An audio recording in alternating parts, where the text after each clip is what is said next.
এর উন্নতি হোক আর চাই না হোক, নেতাদের জীবনে উন্নতির পথ হয়তো চলে আসে, কারণ এটা রাজ্যের মানুষ, তারা ঢল লাভে। কারণ রাজ্যের নেতা আসুক, আমাদের জীবনে দুর্ভোগ থেকে আমরা মুক্তি আসব। সেক্ষেত্রে আজকে রাজ্যের পরিস্থিতি সেটা দেখবেন, একটা জল থেকে আরম্ভ করে সমস্ত কিছু যেন একটা বিজনেস তারা নেটওয়ার্কের মতন করে যাচ্ছে। কারণ কখনো কয়লা কেলেঙ্কারি, কখনো দেশের মাঝে এক একটা কেলেঙ্কারি, কখনো মুখ ফুটে ওঠে, আবার কখনো নীরব হয়ে পড়ে। কারণ রাজ্যের নেতা, তাদের তো দয়া ভাবতে হবে দেশের মাঝে। তারা ধর্মস্থান গড়বে, আর তাদের পেছনে বহু মানুষ, জনগণ ঢল নেমে যাবে। এটা তো রাজ্যের একটা পরিস্থিতি এসে গেছে। কারণ এই রাজ্যের পরিস্থিতিতে দেখবেন, তারা যে ব্যাখ্যাগুলো করে, সমাজ গ্রহণ করে। কারণ সমাজের মানুষ তারা একভাবে আর এক ঘটে।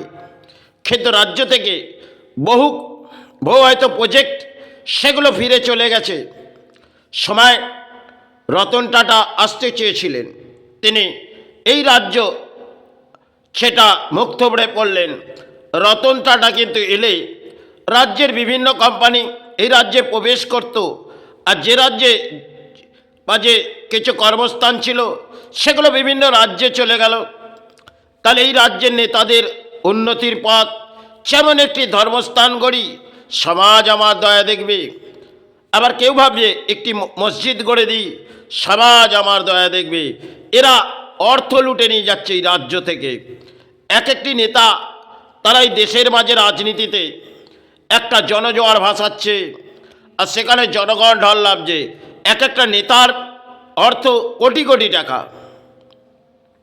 তারা হিসেব দিতে পারে না তাদের কত কোটি টাকা। আর সেখানে রাজ্যের মাঝে যখন তারা আসে, সে সময় তাদের ক্ষেত্রে কিছুই থাকে না।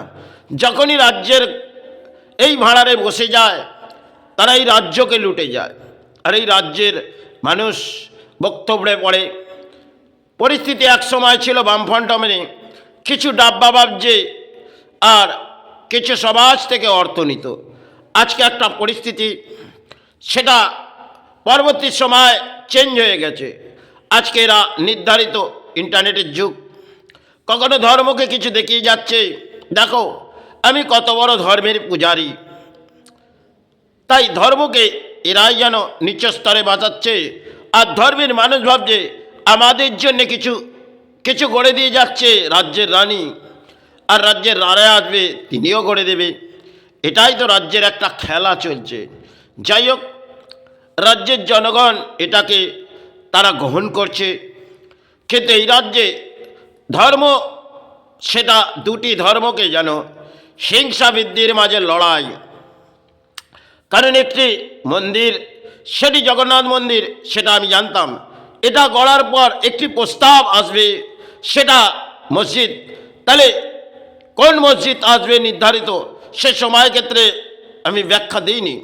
কিন্তু আজকে দেখবেন বাংলার মাঝে বাবর যেটা করে গেলেন, সেটা অত্যন্ত দুর্ভাগ্য আমাদের সমাজের ক্ষেত্রে। কারণ একটি লড়াই চালিয়ে দিয়েছিলেন। আর আজকে ইসলামের মানুষ যদি ভাবে সেটা আমাদের পবিত্র দোয়ার হবে, কিন্তু দেখবেন সে সময় ক্ষেত্রে এই মসজিদে নামাজ পড়া হয়নি, আর আজকে একটি মসজিদ গড়ে দেবে, সেখানে নামাজটা তাদের শুভ হবে। এটা আমার মনে হয় না। আমি সমস্ত ধর্মকে শ্রদ্ধা করে ব্যাখ্যা দিচ্ছি। আজকে যারা কোটি কোটি টাকা যাদের কাছে আছে, তারা দান দিচ্ছে, আরে ওই দান গরিবকে দান দিন, কিন্তু তারা দেবে না। তারা তো ধর্ম সম্বন্ধে কি জানে? আজকে দেখবেন বিদেশ থেকে আরম্ভ করে রাজ্যের সেগুলো দান দিচ্ছে। তুমি তুমি কিছু দানের ঘোড়া ভরে নাও, এটাই তো রাজ্যের মাঝে চলছে। কারণ বাবর যেটা করে গেলেন, সেটা একটি লড়াই সৃষ্টি করে গেলেন। এই লড়াইটা হয়তো 500 বছর, সেটা একটা যুদ্ধের মাঝে যেন তরোয়াল হয়ে দাঁড়িয়েছিলেন। আর সেই মসজিদ গড়ে আমাদের রাজ্যে কি শুভ আসবে? কারণ সেক্ষেত্রে রাজ্যে পরিস্থিতি ভেঙে পড়েছে। কারণ আগে অন্যের আহার চাই, আর ধর্ম নিশ্চয়ই করা উচিত, কিন্তু দুটি ধর্মকে যেন হিংসা বৃদ্ধির মাঝে লড়াই চালাচ্ছে কিছু নেতারা। যে পক্ষেরই ঢল লাভছে, কেউ বলছে আমি গীতা পাঠ করব কোনো জায়গার মাঝে গিয়ে, আবার কেউ ব্যাক করে যাচ্ছে একটি জগন্নাথ মন্দির, তাহলে কেউ গড়বে বাবরি মসজিদ। এটা সমাজ তাদের গ্রহণ করে নিচ্ছে। কারণ একটি মসজিদ সেটা গড়ে দিলে তিনি তো কোটি কোটি টাকা পেয়ে যাবে, কারণ সমাজের একটা দানের ঘোড়া, তার প্রাপ্তি যোগ হয়তো এসে গেছে, তাই তিনি প্রাপ্তি যোগ যেন গ্রহণ করছে। কারণ তিনি যদি মনে করে সে আমি কিছু ধর্মের কাজ করছি, তাহলে ধর্মের কাজ করার জন্যে আপনি সমাজ থেকে কোটি কোটি টাকা নিচ্ছেন, আপনি তো রাজ্যের নেতা। তাহলে একটি মসজিদ গড়ার পেছনে একটা লজিক ফুটে আসছে, সেটা সমাজে আজকে ইন্টারনেটের যুগ, সোশ্যাল মিডিয়া, সেখানে আপনি যে ব্যাকফুটে নিজের সুরক্ষা চাইছেন, আরে আপনি যখন আল্লাহকে মানেন, আপনাকে যখন হুমকি কোনো বার্তা দিচ্ছে, আপনি কেন ভয় পাচ্ছেন? আপনি একবার ব্যাখ্যা করছেন সেই, আর আরেকটি ব্যাখ্যা করছেন আমার প্রোডাকশান চাই। হারে কিসের প্রোডাকশান? কারণ যে ক্ষেত্রে আমাদের ধর্মের মাঝে যদি ব্যাখ্যা দিই, আপনি যেটা করে যাচ্ছেন সেটা বাংলার শুভ নয়। কারণ 2026 হয়তো ভোট ব্যাংকের আপনার সাহারার জন্য আপনি কিছু করছেন, কারণ কোটি কোটি টাকা আপনার ভাড়ারে আসছে, আর আপনি তা থেকে একটি মসজিদ করছেন। কারণ দিদি তো একটি মন্দির করেছে, জগন্নাথ মন্দির, তাহলে আমি দিদির রাজ্যের নেতা, আমাকে কিছু সমাজ থেকে পরিণাম দিতে হবে। কারণ যদি একটি মসজিদ আমি গড়ে দিতে পারি, তাহলে বাংলার মাঝে আমি ইসলাম ধর্মের বহু মানুষকে আমি সাহারার মাঝে টেনে নেব, আর তিনি লুষ্ট হয়ে পড়বে। এটাই লড়াই, একটি যেন ম্যাজিক।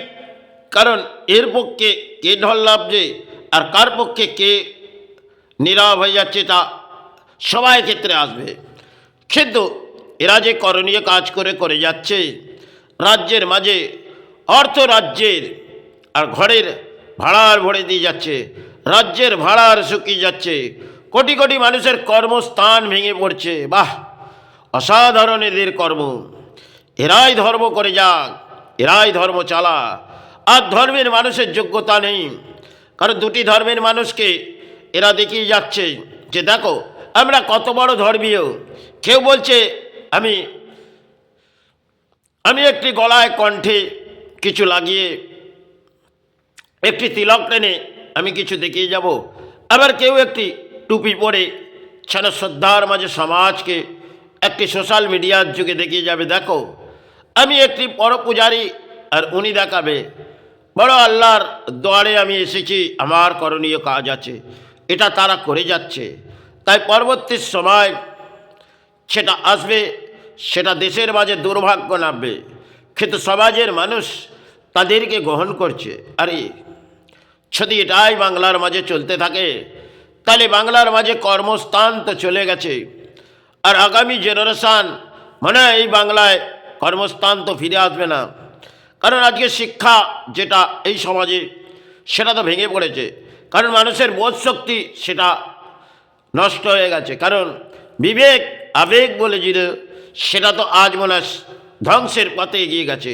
আজকে একটা জনজোয়ার সেটা রাজনীতির ছাড়া শহরের মাঝে আছে, তারা এই রাজনীতির জোয়ারে ভাসছেন।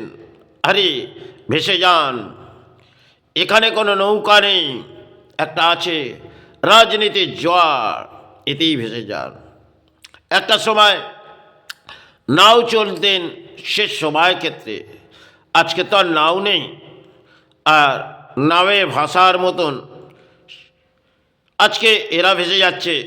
এক একটা বড় বড় অট্টালিকার মাঝে ছেয়ে নিচ্ছে, আর বহু কিছু জানবেন এদের কাছে সাহারা আছে।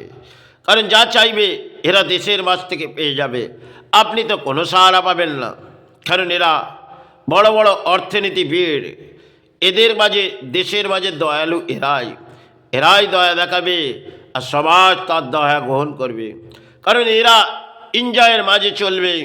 কারণ সে সময় বামফ্রন্ট আমলে তারা হয়তো একটি ডাব্বা বাজিয়ে সমাজ থেকে অর্থ নিয়েছিল। আজকে সে পরিস্থিতি নয়। তাহলে আজকে কিছু হলেও এদের পাপের ঘোড়া কী ধরনের ভরে উঠেছে। এরা যে সমাজের জ্ঞানী, এরা আজ জ্ঞান হারিয়ে ফেলেছে, আর সমাজের মানুষ এদের জ্ঞান গ্রহণ করছে। যিনি সেবা চালাচ্ছে তিনি সেবার আবির্ভাব জানে না। আরে আজকে সোশ্যাল মিডিয়ার যুগ, আপনি রাজ্যের রানী হয়ে যে কাজ করে যাচ্ছেন, সারা বাংলা কেন সারা ভারতবর্ষ দেখছে, আপনি করে যান। ধর্মকে আপনি যেন কিছু জাগিয়ে যাচ্ছে। যতটা সময় আসবে এই রাজ্যের নেতারা ধর্ম ধর্ম করে চিৎকার করে যাবে, আর ধর্মের লড়াই এরাই চালাবে।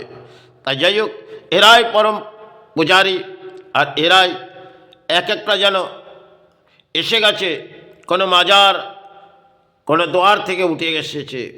এরা এদের ধর্মের কাজ করবে।